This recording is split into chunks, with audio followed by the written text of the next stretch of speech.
En effet, aujourd'hui, nous sommes très contents d'avoir la nouvelle version du festival de jazz à Albertville, avec des concerts évidemment, mais aussi tout un à côté, grâce à la formidable équipe et la jeune équipe qui a repris ce festival.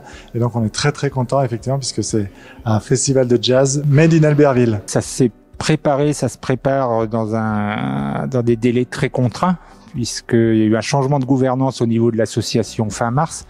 Et en fait, ça fait à peu près un mois que, pour diverses raisons, mais qu'on a pu se mettre vraiment sur l'organisation et la préparation de cette 7e édition, avec des incertitudes, notamment et principalement liées au contexte sanitaire. C'est une vraie mise en valeur du territoire, avec un ensemble d'artistes locaux, puisque les conditions sanitaires permettent pas d'avoir des artistes internationaux. Donc, ça a été fait localement, régionalement et nationalement.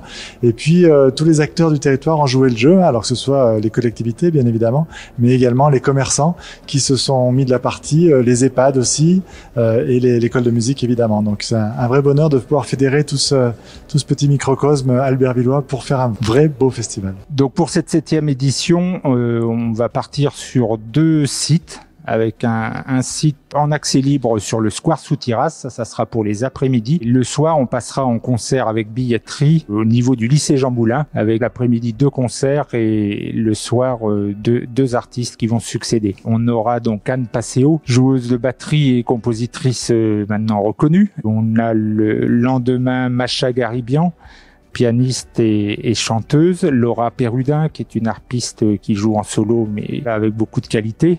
Et pour les autres concerts, notamment dans l'après-midi, on a privilégié beaucoup la scène régionale, les artistes émergents, pour leur permettre de pouvoir jouer pareil après une période qui était quand même difficile pour tout le monde. Donc en marge du festival et des concerts qui sont programmés, il y a aussi toute une série d'animations qui est proposée au niveau du cœur et du centre-ville d'Albertville, avec des partenariats avec les commerçants, des ambulations, des jam sessions, des afters qui sont organisés les vendredis et samedi après les concerts du soir. On va avoir aussi une projection de films avec les Amis du cinéma, des films en lien avec la musique et le jazz, des ateliers de percussion proposés par des professeurs de l'école de musique d'Albertville, marché de producteurs également aussi en fin de journée, ça toujours avec les commerçants.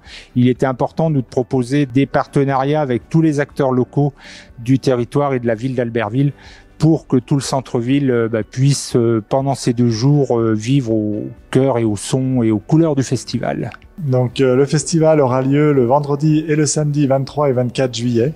Et donc j'appelle tous les Albertvillois et au-delà à venir nous rencontrer, nous voir dans notre ville, parce que ça va être vraiment la fête du jazz et ça va swinguer dans toute la ville.